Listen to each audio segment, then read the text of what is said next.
안녕하세요. 남동생을 너무도 아끼고 애정했던 40대 후반 남자입니다. 그런 동생을 저보다 먼저 앞세워 떠나보냈을 때 저희 가족은 심장이 찢어지다 못해 넝마가 된 듯한 고통을 겪어야 했죠. 시간이 흘러 전보다는 고통이 많이 무뎌진 지금 저는 동생을 추억하기 위해 이렇게 사연을 적어보게 되었습니다. 동생을 떠나보낸 후 우리 가족이 어떤 지옥 같은 고통 앞에 내던져졌었는지, 또한 어떻게 슬픔을 이겨내고 지금에 이르러 살고 있는지 제 미숙한 글솜씨로나마 지금부터 이야기를 시작해 볼게요. 제 사연은 동생과 동생의 천생연분 배필이었던 재수 씨, 그리고 동생이 남긴 소중한 유산에 관한 이야기예요. 제 고향은 시골 깡촌입니다. 부모님은 그곳에서 작게 벼농사를 지으며 저와 동생을 키워주셨죠. 3살 차이였던 저와 동생은 우애가 굉장히 좋았어요.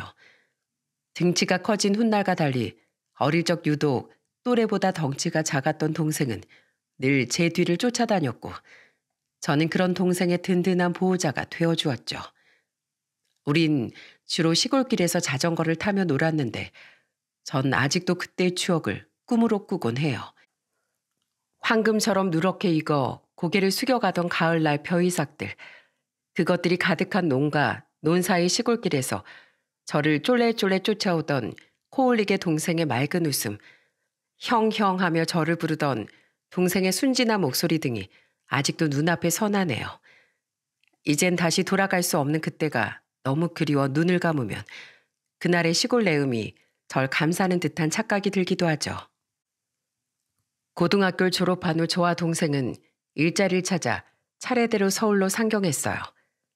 저는 월세방을 구해 도배일을 배웠고, 뒤이어 제 월세방으로 상경한 동생은 공사 현장 일을 배우러 다녔습니다.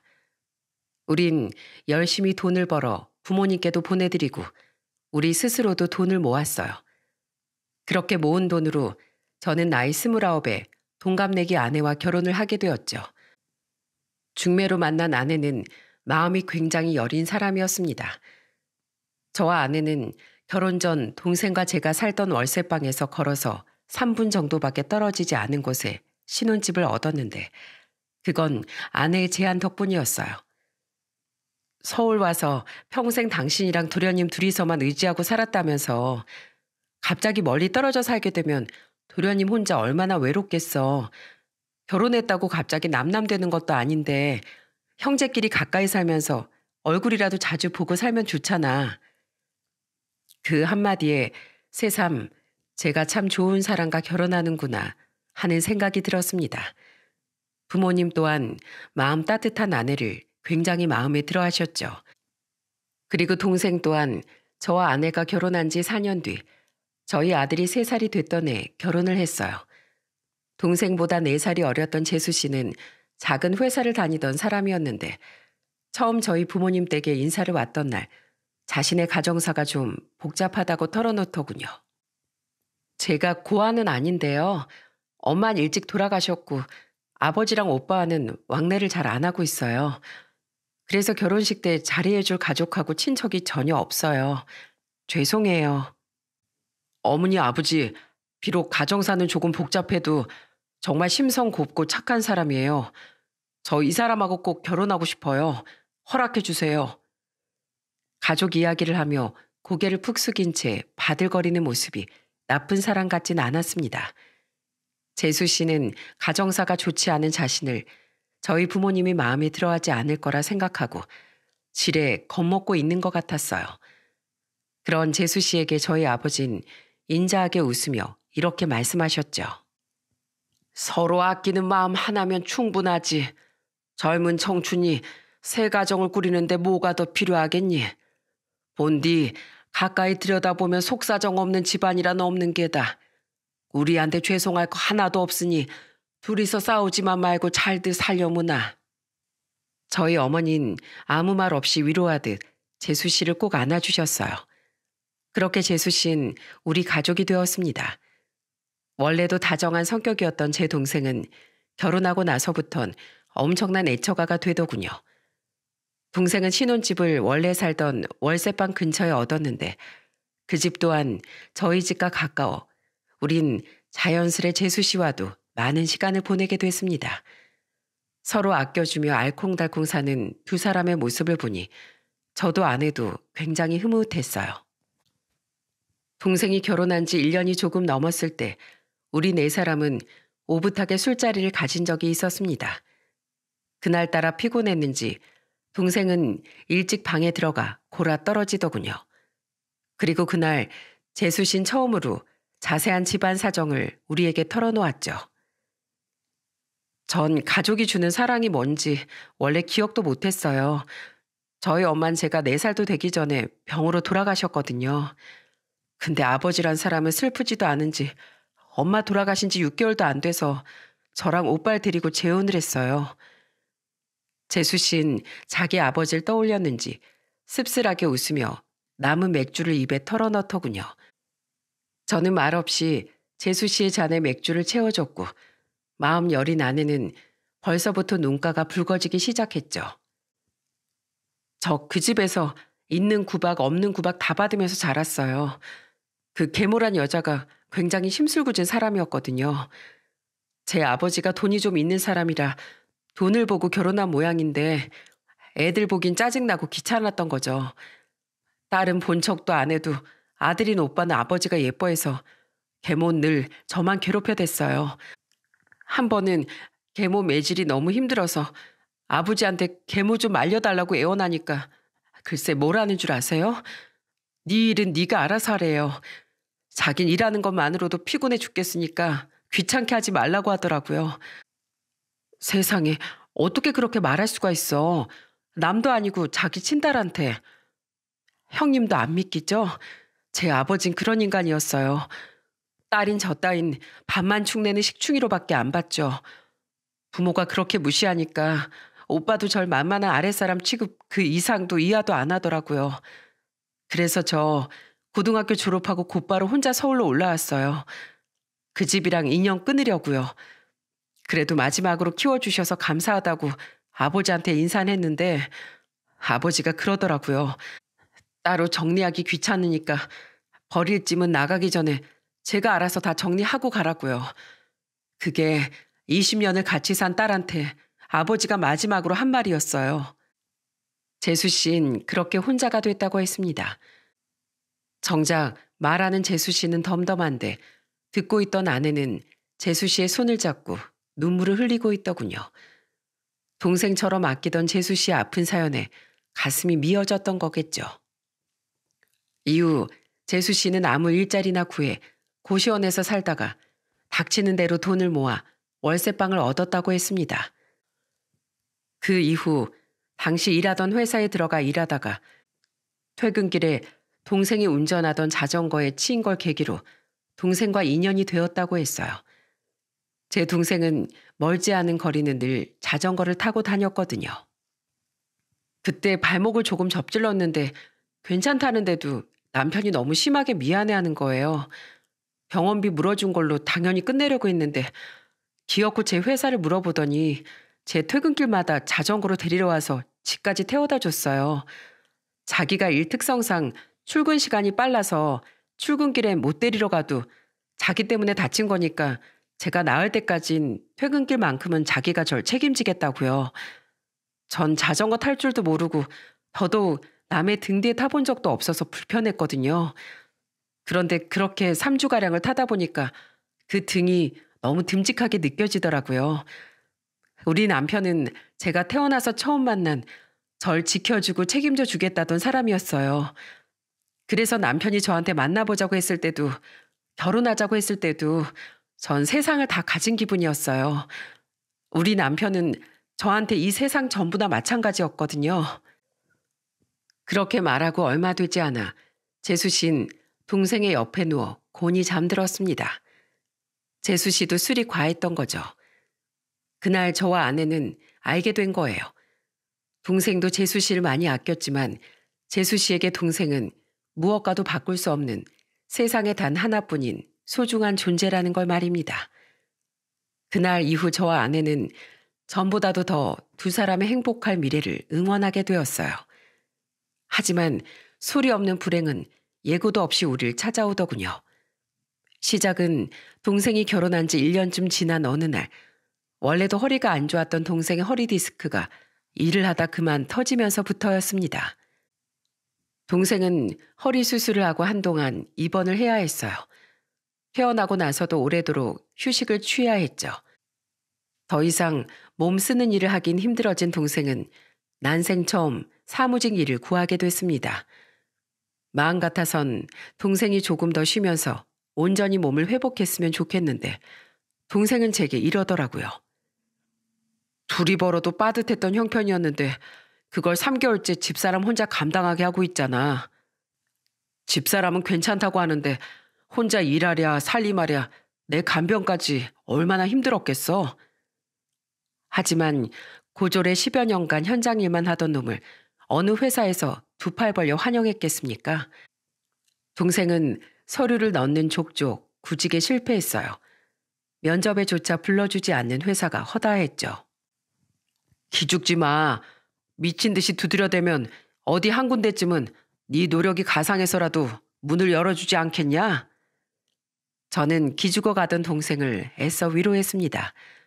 그리고 드디어 구직 6개월 차에 동생은 작은 중소기업에 합격했어요. 장하다 내 동생. 축하해. 축하해요 서방님.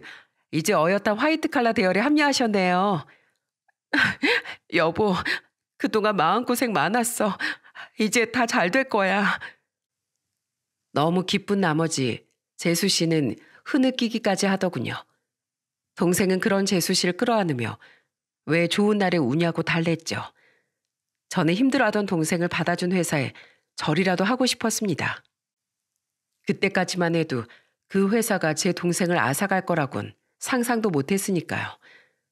그 회사에 들어간 지 정확히 1년 4개월 만에 동생은 싸늘한 주검으로 발견되었어요. 동생은 아무도 없는 외진 곳에서 스스로 극단적인 선택을 했던 거예요.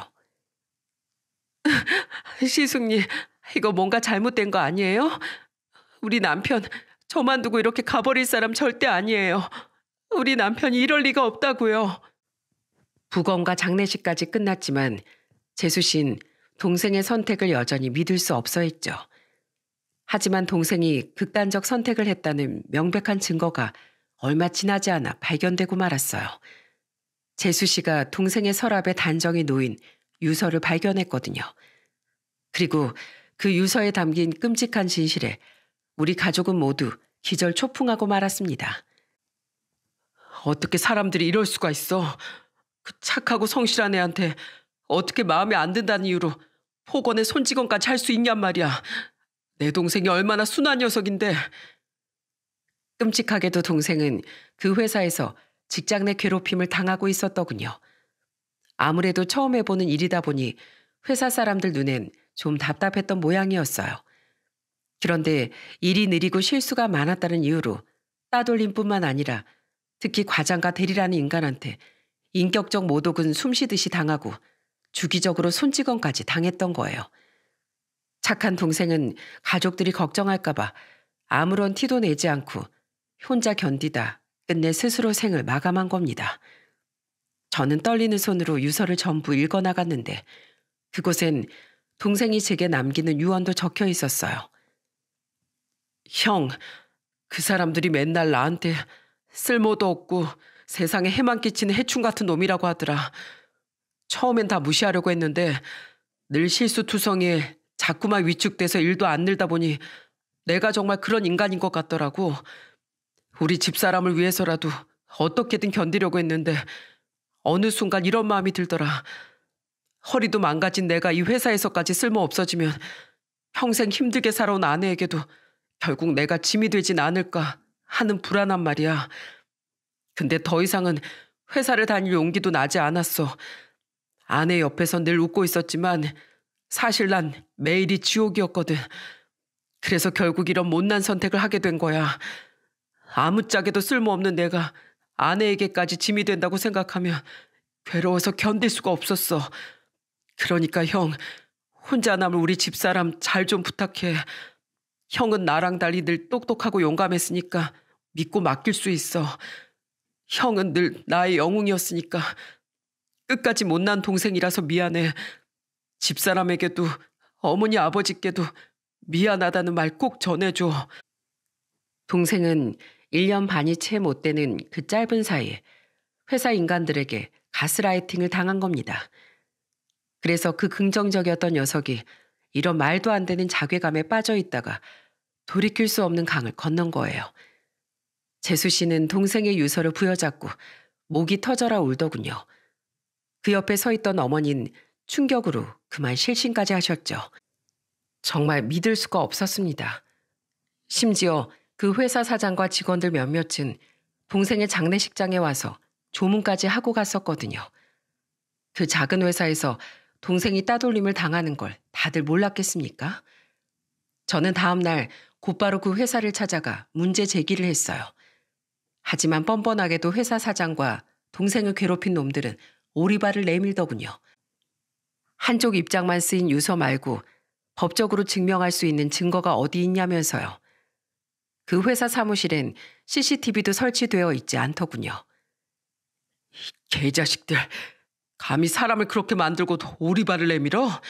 이 천벌받을 놈들아. 어떻게든 그놈들 얼굴이라도 후려치고 싶었습니다. 하지만 그보다도 건물 경비의 호출이 빨랐기에 저는 경비원과 회사 남직원들 몇몇의 손에 끌려 나올 수밖에 없었어요. 억울한 마음에 한동안 저희 집에서 머물던 부모님은 저와 함께 가슴을 치며 답답해 하셨습니다. 그 와중에 아내는 재수 씨를 챙기러 동생의 집을 수시로 들렀어요. 아내는 재수 씨를 보고 올 때마다 근심 가득한 표정으로 이렇게 말했죠. 아무래도 동서가 충격이 너무 컸던 모양이야.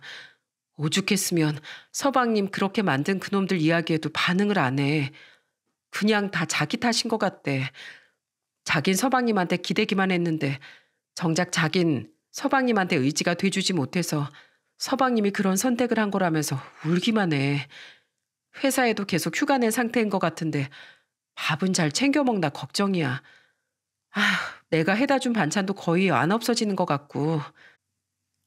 당시 저는 어떻게든 동생의 억울함을 풀어보려 변호사도 알아보고 경찰서도 들락거리느라 경황이 없는 상태였습니다. 때문에 아내에게 당분간 재수 씨 좀 잘 신경 써달라고 부탁했죠. 재수 씨를 챙기러 집을 오간 건 저희 집에 와 계시던 부모님도 마찬가지였는데 동생의 장례식이 끝난 지 2주가 채 지나지 않아 우리에겐 더욱 청천벽력 같은 일이 생기고 말았어요. 모두들 그동안 부족한 절 많이 아껴주셔서 진심으로 감사했습니다. 남편의 흔적으로 가득한 이곳에 머무는 일이 괴로워 저 멀리 떠납니다. 그 사람 가족의 얼굴을 보는 것조차 제겐 고통이니까 부디 절 찾지 말아주세요. 부탁드립니다. 재수 씨는 저희 부부와 부모님께 똑같은 문자를 보낸 뒤 자취를 감추고 말았어요. 회사도 그만두고 살던 전셋집까지 처분한 뒤 말이죠.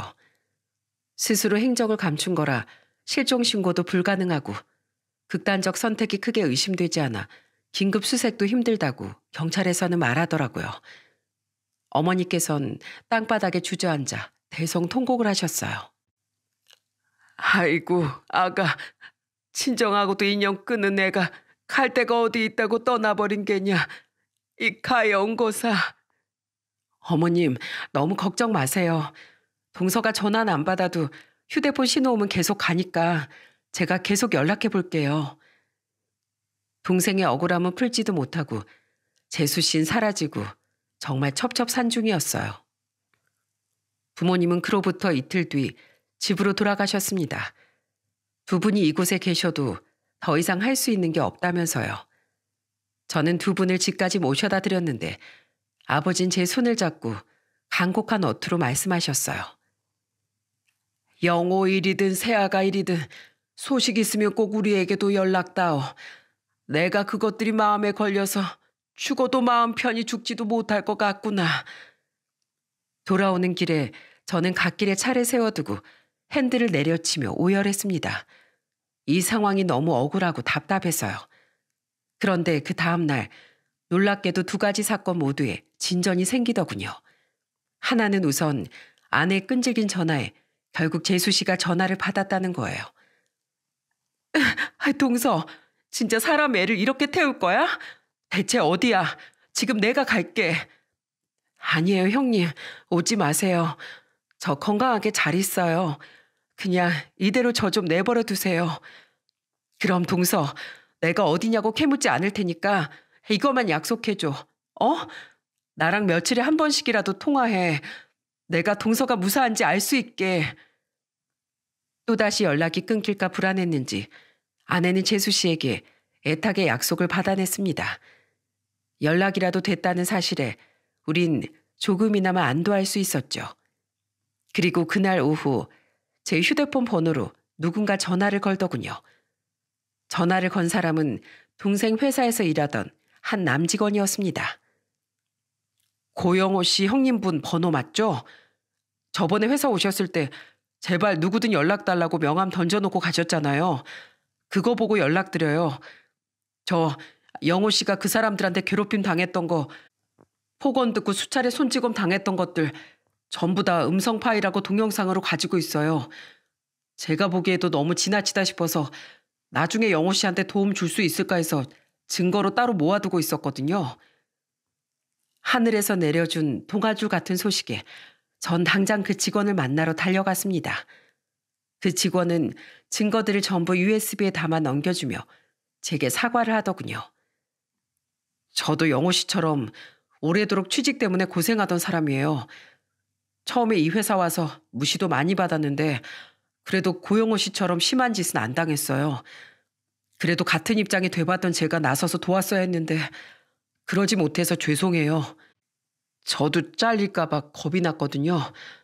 그런데 아무리 고민해봐도 이건 아니라고 생각해서 저 오늘 사표 내고 영호 씨 형님 만나뵈러 온 거예요. 혹시 증인 필요한 일 있으면 꼭 저 불러주세요. 마지막이나마 이렇게라도 따돌림을 방관했던 일에 대해 사죄하고 싶습니다. 이렇게라도 도와주셔서 정말 감사드립니다. 그 직원에게 사례라도 하려고 했지만 그 직원은 자신도 똑같은 죄인이라며 한사코 거절하더군요. 집에 가서 그 자료들을 살펴보니 이루 말할 수 없는 피눈물이 흐르더라고요. 사람을 무릎 꿇리고 두꺼운 책으로 머리를 퍽퍽 쳐대고 발길질에 부모님을 들먹이는 욕설까지 참을 수 없을 만큼 치가 떨렸죠. 저는 그 자료들을 가지고 곧장 그놈들을 동생의 극단적 선택을 방조한 혐의로 고소했습니다. 그리고 그 회사 사장에게도 다시 찾아가 증거를 들이밀며 정말 몰랐냐고 따져 물으니 사장은 딴청을 피우며 이러더라고요. 나는 진짜 몰랐다니까요. 사표 쓰고 나간 직원이 보여준 증거 영상 보고 곧바로 그 두 놈 회사에서 잘라버렸어요. 그 정도면 나도 할 만큼 한 거 아닙니까? 사과 한마디 없이 그저 빠져나가려고만 하는 사장이 미웠지만 어쩌겠습니까? 더 이상 제가 할 수 있는 일은 없었어요. 저는 그 사장에게 이딴 식으로 사람 대하다 곧 망하고 말 거라는 악담을 퍼붓고는 회사를 나와버렸죠. 그 뒤로 정말 폭풍 같은 시간이 흘러갔어요. 고소가 진행되는 동안 아내는 일주일에 한 번 정도 재수 씨와 통화를 할 수 있었어요. 고소 진행하랴 일하랴 혼이 쏙 빠진 채 집으로 돌아오며 한 번씩 아내가 재수 씨와 통화한 이야기를 들려주더군요. 동서 정말 많이 힘든가 봐. 서방이 그렇게 만든 놈들 전부 고소할 수 있었다고 해도 제일 큰 죄인은 여전히 자기 자신이래. 자길 벌줘야 한대. 우리 동서 정말 불쌍해서 어떡해. 하지만 재수 씨의 그 드문 연락마저도 결국엔 끊기고 말았습니다. 네 번째 통화를 마친 아내는 아직 퇴근하지 않은 제게 전화를 걸어 오열을 하며 말했어요. 여보, 동서가 이제 제발 자기한테 연락하지 말아달래. 그동안은 내가 너무 걱정하는 것 같아서 가끔 전화를 받았던 건데 내 목소리 듣는 것조차 자기한텐 고통이래. 정말 죽을 것 같대. 그런 사람한테 어떻게 내 마음 편하자고 계속 연락하자고 하겠어.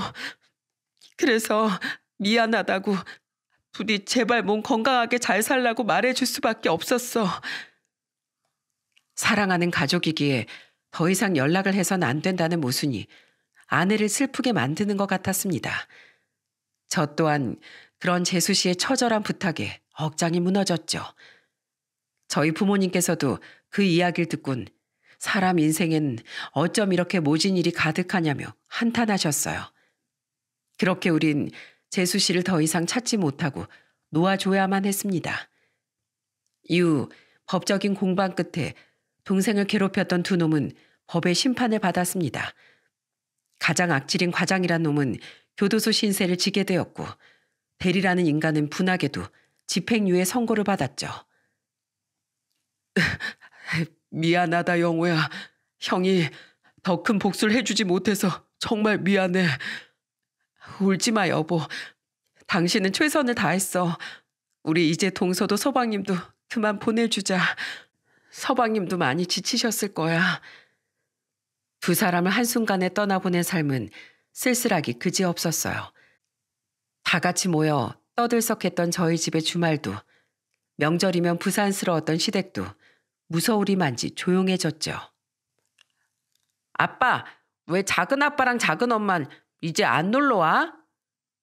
아직 초등학교도 들어가지 않았던 아들은 자신에게 잘해주던 동생 부부를 보고 싶어 했습니다. 장례식장에 함께 있었지만 죽음이 뭔지 아들은 잘 몰랐으니까요. 초등학교에 들어간 이후 동생이 영영 돌아오지 못할 곳에 갔다는 사실을 비로소 알았을 때 아들은 자기 엄마를 끌어안고 엉엉 울었었어요. 그 어린아이의 마음에도 오랫동안 잊히지 않을 정도로 동생 부부는 정말 다정하고 선한 사람들이었던 거예요. 가족 모두 재수 씨를 걱정하고 그리워하며 시간은 그렇게 흘러갔습니다. 연락이 끊긴 지 1년 뒤 혹시나 하는 마음에 전 재수 씨에게 전화를 해보았어요. 하지만 번호를 바꾼 건지 이미 그 번호는 웬 중년의 남자 소유가 되어 있었죠. 그런데 동생이 세상을 떠난 지 8년 뒤 어느 날 기적 같은 재회가 우리에게 찾아왔습니다. 퇴근하고 집으로 돌아와 쉬고 있는데 갑자기 초인종이 울리더라고요. 당시 중1이던 아들은 학원에 가 있을 시간이고 애초에 아들이 초인종을 누를 일도 없지 않겠습니까? 의아한 마음으로 현관문을 열어본 전 순간 놀란 나머지 그 자리에 얼어붙고 말았어요. 시숙님, 잘 지내셨어요? 그곳에 서 있던 사람은 다름 아닌 8년 전 행방불명됐던 재수 씨였습니다. 그런데 어디가 아픈 건지 안색도 엉망이고 두 볼과 눈 밑은 퀭하게 꺼져 있었어요. 재수 씨는 한 손엔 작은 짐가방을 들고 있었는데 다른 한 손엔 웬 어린 남자의 손을 잡고 있더라고요. 그 아이 또한 재수 씨처럼 아주 비쩍 말라있더군요. 잠시 멍해 있던 전 퍼뜩 정신을 차리고 재수 씨와 그 애를 집 안으로 들였어요. 여보, 누구야? 동서? 찌개를 끓이다 거실을 내다본 아내는 재수 씨를 보자마자 들고 있던 국자를 떨어뜨리고 말았습니다. 아내는 한달음에 달려가 재수 씨를 와락 껴안았어요. 아내는 엉엉 울음을 터뜨리며 앙상해진 재수 씨의 등을 쓰다듬었죠. 이게 대체 얼마만이야, 동서. 그렇게 번호까지 바꾸고 사라져버려서 얼마나 걱정했는지 알아? 근데 이 애 누구야? 어? 몸은 또 왜 이렇게 말랐어? 지금 어디 살아? 아내의 쏟아지는 질문에 재수 씨는 눈물을 흘리며 보고 싶었다는 말만 내뱉더군요. 그 와중에 전 재수 씨가 데려온 남자애가 누군지 궁금했습니다. 혹시 재수 씨가 재혼이라도 한 건가 싶어 아무 생각 없이 그 애를 물끄러미 바라봤어요. 그런데 보면 볼수록 굉장히 낯이 익더라고요. 그리고 이 애를 대체 어디에서 봤을까 잠시 고민하던 전 순간 벼락을 맞은 듯한 충격에 재수 씨를 보며 물었습니다. 재수 씨, 이 애 설마 영호 아들이에요? 하지만 분명 재수 씨는 홀몸이었는데? 우리 남편 아들 맞아요, 시숙님. 올해 9살 됐어요. 신우야, 인사해. 이분이 네 큰아빠고 이분은 큰엄마야. 안녕하세요. 고 신우입니다. 시숙님, 8년 만에 나타나서 정말 염치 없는 말이라는 거 알지만 이 아이 좀 제발 보살펴 주세요. 사실 제가 얼마 못 살 것 같아서 두 분께 우리 아들 좀 부탁드리러 온 거예요. 그 애는 어린 시절에 제 동생과 붕어빵처럼 닮아 있었어요. 재수 씨는 그 애가 제 동생의 아이가 맞다고 말했습니다. 재수 씨는 우리를 떠난 지 2개월 뒤, 그러니까 아내와 연락을 끊은 지 고작 2주 뒤에 자신이 임신한 사실을 알았다고 했어요. 남편을 잃은 고통에서 벗어나기도 전에 홀로 출산의 아픔을 겪어야 했을 재수 씨가 안쓰러워 전 재수 씨를 wal아감고 대성통곡을 하고 말았습니다. 재수 씨, 그럼 그동안 이 애를 혼자 키워왔던 거예요? 얼마나 고생을 했으면 재수 씨도 애도 이렇게 말랐어요. 진즉 우릴 찾아왔어야죠. 혼자서 얼마나 힘들었어요. 마지막으로 경악한 아내 또한 재수 씨의 손을 잡고 오열했습니다. 앙상하게 뼈만 만져지는 재수 씨 어깨에서 그간의 고생이 역력하게 느껴졌어요. 재수 씨 또한 우리가 울음을 터뜨리니 함께 눈물을 흘렸죠. 우린 겨우 눈물을 그쳤고 저는 재수 씨에게 다그치듯 물었습니다. 재수 씨, 답답하니까 말 좀 해주세요. 그동안 어떻게 사셨던 거예요? 그리고 얼마 못 산다니 그건 또 무슨 소리예요? 어디가 어떻게 아픈 거예요? 네? 병원은 가보셨어요? 저 사실 유방암이에요. 요즘 유방암은 암 취급도 안 한다던데 저는 혼자 애 키우면서 일만 하고 살다가 암 3기가 돼서야 발견됐어요. 사실 그때라도 치료를 받았어야 했는데 월세방에서 여자 몸으로 혼자 애 키우면서 살고 있던 터라 일을 쉴 수가 없었어요. 제가 없으면 애를 돌볼 사람도 없고요. 그렇게 병을 방치하다가 결국 다른 장기로 암이 전부 전이돼 버린 지경까지 와버렸어요. 그러니까 왜 그 지경까지 우리를 안 찾아왔냐고요. 저 돈 충분히 모았어도 이 전셋집에서 8년 동안 이사 한 번 안 갔어요. 혹시라도 재수 씨가 우리를 찾아올까 봐서요. 저랑 집사람이 재수 씨 얼마나 기다리고 걱정했는지 알아요? 우리만 재수 씨 가족이라고 생각했던 거예요? 죄송해요. 저도 마음만은 두 분을 몇 번이나 찾아뵙고 싶었어요. 의지하고 싶었다고요.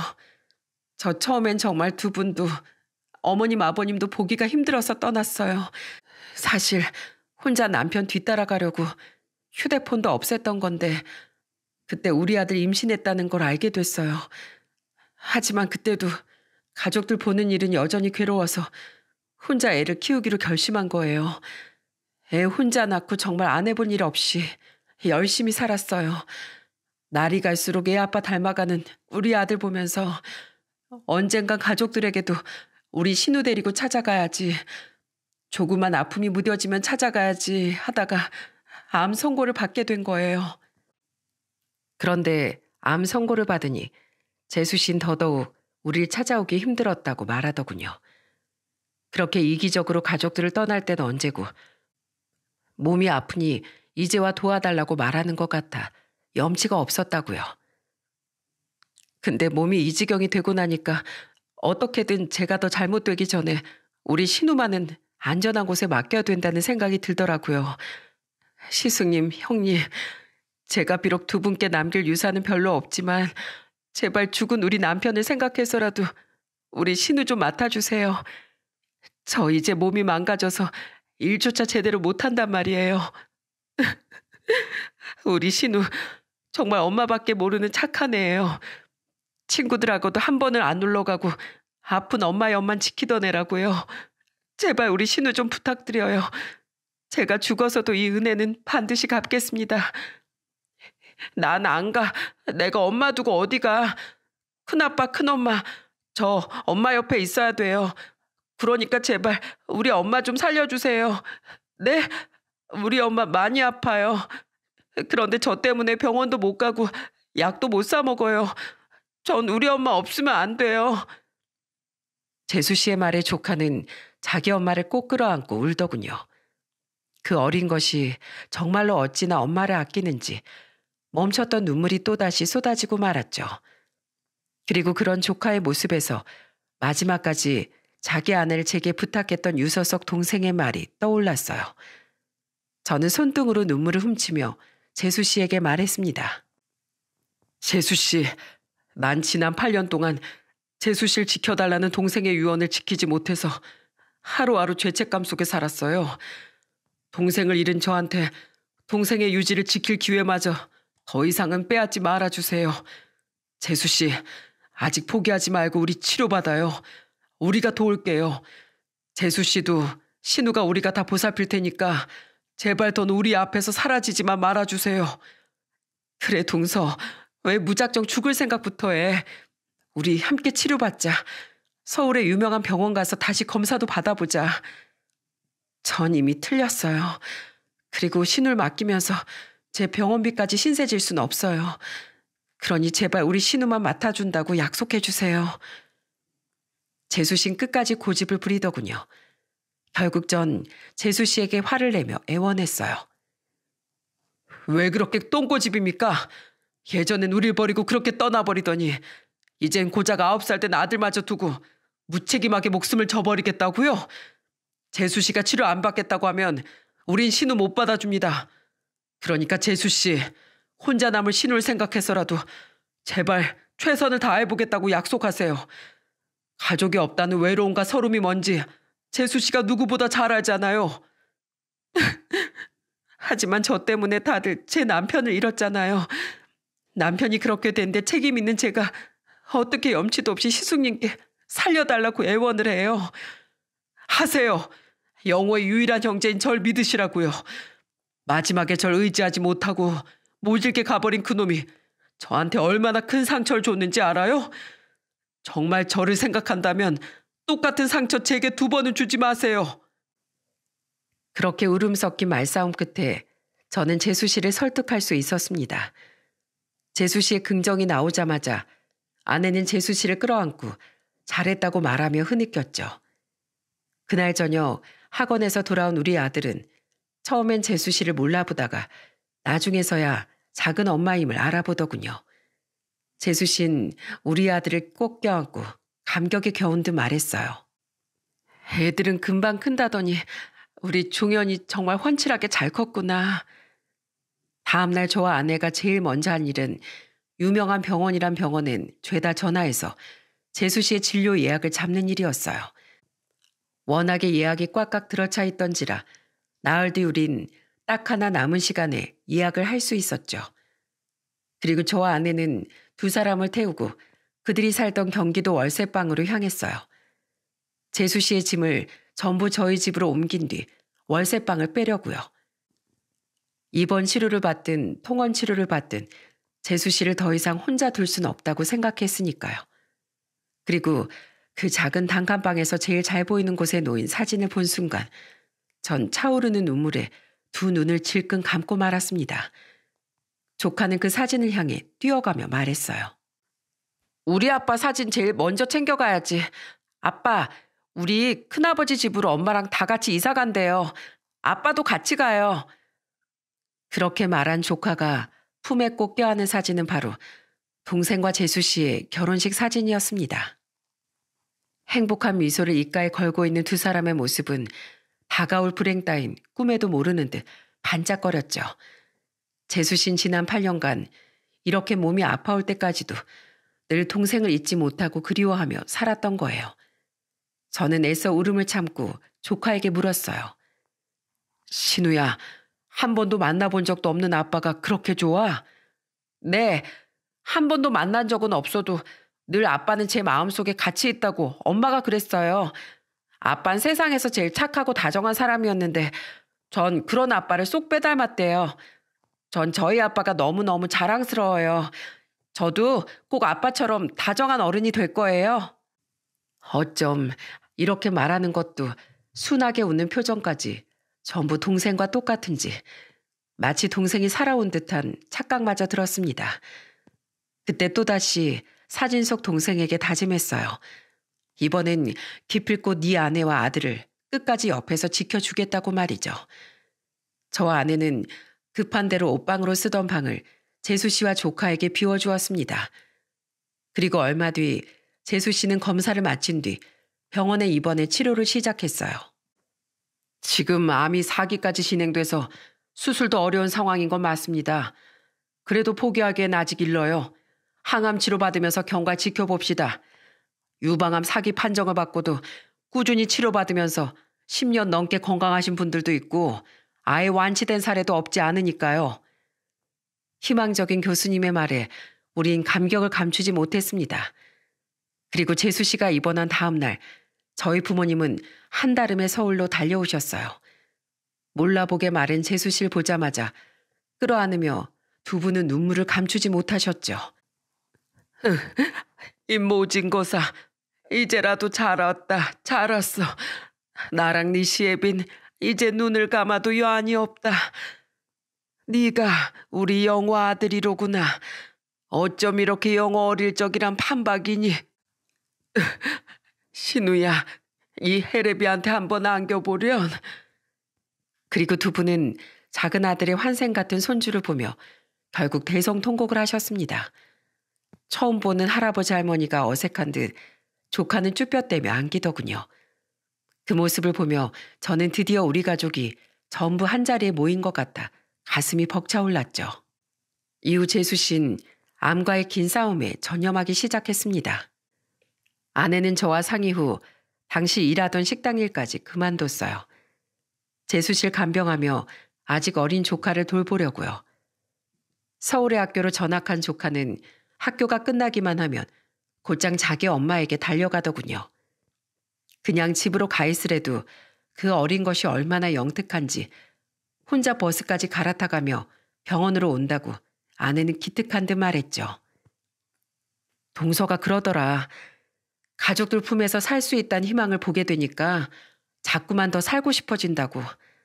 꼭 살아서 우리한테 은혜도 갚고 서방님이랑 똑 닮은 신우가 대학도 가고 또 결혼도 하는 모습도 보고 싶다는 욕심이 생긴데 참 잘된 일이지? 재수 씨는 입원과 퇴원을 반복하며 꾸준한 치료를 이어갔습니다. 조카는 그런 자신의 엄마를 열심히 응원했어요. 한 번은 재수 씨가 통원 치료를 받던 시기였는데 어버이날을 맞아 학교에서 부모님께 편지 쓰기를 시켰다더군요. 핑킹가위로 오려 삐뚤빼뚤한 색종이 카네이션을 재수 씨 가슴팍에 달아주는데 카네이션을 달고 조카가 쓴 편지를 읽던 재수 씨는 눈물을 뚝뚝 흘렸습니다. 조카가 부끄러워할까봐 조카가 잠든 후 저와 아내는 그 편지를 읽어볼 수 있었는데 그 안엔 조카의 엄마에 대한 애정과 간절함이 듬뿍 담겨 있었어요. 엄마, 작년에 제가 카네이션 드렸을 때 엄만 저한테 이게 마지막 카네이션이 될 거라고 말씀하셨잖아요. 근데 전 올해에도 더 건강해진 엄마한테 카네이션을 드릴 수 있게 됐어요. 제가 내년에도 또 내년에도 엄마한테 더 예쁜 카네이션 선물해 드릴게요. 그러니까 꼭 오래오래 신우 옆에 있어주세요. 사랑해요, 엄마. 제가 더 이상 살지 못한다는 생각에 신우한테 이런 몹쓸 말을 했어요. 애가 얼마나 그 말이 상처가 됐으면 이런 말을 썼을까요? 더 이상 신우가 상처받지 않게 저 꼭 있는 힘을 다해서 건강해질 거예요. 제가 이런 희망을 품을 수 있게 해주셔서 정말 감사해요, 시숙님, 형님. 그렇게 치료를 받기 시작한 지 5년이 지난 지금 재수 씨가 어떻게 지내는지 아십니까? 재수 씨는 끝없는 노력 끝에 기적 같은 회복을 이루어냈어요. 시숙님, 오늘 퇴근하고 집에 갈 때 삼겹살 좀 사갈까 봐요. 종현이가 올해로 고3인데 체력 떨어지지 않게 매일같이 보양식 좀 해줘야겠어요. 아직 완치 판정을 받지 못했지만 재수 씨는 지금 추적 검사를 받으며 남들과 다름없는 일상생활을 하고 있답니다. 저도 몰랐는데 정말로 유방암 사기에 접어들었던 분들 중엔 꾸준히 치료를 받으며 건강한 생활을 하고 계신 분들이 꽤 많더라고요. 지금 재수 씨는 저와 함께 일을 하며 도배를 배우고 있어요. 몸이 많이 회복되었던 작년에 재수 씨가 먼저 제게 일을 배우고 싶다며 부탁했거든요. 처음엔 아직 아픈 사람이 잘 해낼 수 있을까 걱정됐는데 웬걸 사람이 워낙에 야무지고 꼼꼼해 남들보다 배는 빠르게 일을 습득하더라고요. 제 아들은 올해로 고3이 됐고 조카는 중학교 1학년이 됐어요. 고맙게도 재수 씨는 제 아내와 함께 고3인 저희 아들을 많이 챙겨주고 있습니다. 또한 더 이상 재수씨를 기다릴 필요가 없으니 3년 전 우린 드디어 전셋집을 빼고 방 4개짜리 자가로 이사도 했어요. 비록 식구가 많아져 넓은 집이 필요하다 보니 조금 낡은 빌라를 매매하긴 했지만 내부를 싹 올수리하고 나니 완전히 새집 같아 보여 다들 환호성을 지르기도 했죠. 할아버지, 밖에 세워져 있는 자전거 저 타도 돼요? 형이랑 타고 오려고요. 그럼 당연하지. 우리 신우 자전거 잘 타니? 네, 종현이 형이 가르쳐줬어요. 형은 못하는 게 하나도 없어요. 형은 완전 제 슈퍼맨이라니까요. 둘 다 형제 없이 자라서 그런지 저희 아들과 조카는 5살 차이임에도 불구하고 친형제처럼 스스럼 없이 지내고 있습니다. 처음엔 조금 어려워하더니 어느덧 조카는 저희 아들 뒤를 졸졸 쫓아다니며 제 형이 하는 건 죄다 따라하더라고요. 저희 아들 또한 그런 조카가 귀여웠는지 친동생처럼 아껴주고 있죠. 명절이나 가끔 부모님 댁에 내려갈 때마다 두 아이는 나란히 자전거를 타고 시골길을 달리곤 합니다. 그 모습을 보면 마치 어린 시절 해맑게 저를 따라다니던 동생이 떠올라 저도 부모님도 두 아이가 멀리 점이 되어 사라질 때까지 그 뒷모습을 한참이나 바라보곤 해요. 아낸 더 이상 재수씨 간병을 하지 않아도 되자 다시 식당 일을 구해 나가고 있습니다. 그런데 그 일이 유일하게 아내와 재수씨가 가끔 입씨름을 하는 문제가 되더군요. 아이고 허리야. 봐봐요 형님. 제가 마사지 좀 해드릴게요. 형님, 이제 저도 돈 벌어서 살림에 보태고 있는데 일을 그만두던가 쉬엄쉬엄 2시간씩만 하던가 하세요. 맨날 그렇게 허리 아프시다면서 왜 그 힘든 식당 일을 계속하세요. 동성 그 돈 열심히 모아서 나중에 신우 장가 보낼 때나 보태. 신우 대학 학비까진 우리가 열심히 벌어서 내줄 테니까. 또 그 소리 하신다. 저도 벌 만큼 벌어요. 제발 이 동서 말 좀 들으세요. 알았어. 생각해 볼 테니까 얼른 거기 허리나 좀 문질러 봐봐. 아휴, 난 동서 손이 세상에서 제일 야무지고 시원하더라. 내가 동서 하나는 참 잘 뒀지 뭐. 저도 재작년에 번듯한 도배 가게를 차렸기에 저 또한 재수 씨의 말처럼 몸이 약한 아내가 일을 쉬었으면 하는 바람이에요. 하지만 아내는 우리 자식들 결혼시킬 때까진 쉬고 싶지 않다며 고집을 부리더군요. 그 자식들엔 조카까지 당연히 포함된 말인 걸 알기에 재수신 더더욱 고마워하면서도 미안해하곤 하죠. 그런 아내와 재수씨가 언제든 몸이 힘들면 부담 없이 일을 그만둘 수 있도록 전 앞으로 더욱 열심히 돈을 벌며 가족들을 위해 살 생각입니다. 그렇게 제 아내와 아들뿐 아니라 동생이 세상에 남긴 유일한 유산인 재수씨와 조카가 생애 마지막까지 행복하게 살 수 있도록 늘 든든한 조력자로서 옆에서 지켜주며 살고 싶어요. 부디 어렵게 되찾은 지금의 행복이 영원히 깨지지 않고 오래도록 이어지길 바라면서요. 여러분, 저는 우리 가족처럼 갑작스럽게 가족을 잃은 분들께 이런 말씀을 드리고 싶습니다. 세상이 전부 원망스럽고 찢어진 마음은 영원히 꿰매질 수 없을 것 같지 않으신가요? 그래도 묵묵히 견디며 그저 살아가셨으면 좋겠어요. 세상에 영원한 불행이 없듯이 긴 이별 끝엔 반드시 또 다른 소중한 존재가 다가오기 마련이고 그 소중한 만남은 다른 종류의 행복을 이끌고 올 테니까요. 그렇게 떠나간 이의 유지를 지키며 내 가족이 못다 누리고 간 남은 생을 살아내는 거. 그게 남은 이들이 그들에게 해줄 수 있는 최선이 아닐까 싶습니다. 그럼 전 하늘에 있는 제 동생에게 짧은 편지를 남기며 이만 사연을 마치겠습니다. 영호야, 그곳에선 편안하니? 한동안 힘든 삶을 견뎌했던 재수 씨와 네 아들을 보면서 많이 가슴 아팠지? 늦었지만 이제라도 이 형은 재수 씨를 부탁한다는 네 마지막 유언을 지키며 살고 있다. 날이 갈수록 네 아들이 널 많이 닮아가. 부디 네 아들에겐 너와 같은 불행이 펼쳐지지 않길. 혹시 피치 못할 불행이 닥쳤을 때 과거와 달리 이번엔 내가 네 아들에게 든든한 버팀목이 될 수 있기를 하늘에서 간절히 바라다오. 보고 싶다 내 동생. 먼 훗날 다시 만나면 그땐 오랜만에 형하고 황금빛으로 물들어가는 하늘 아래 그리운 시골길을 걷자. 사랑한다.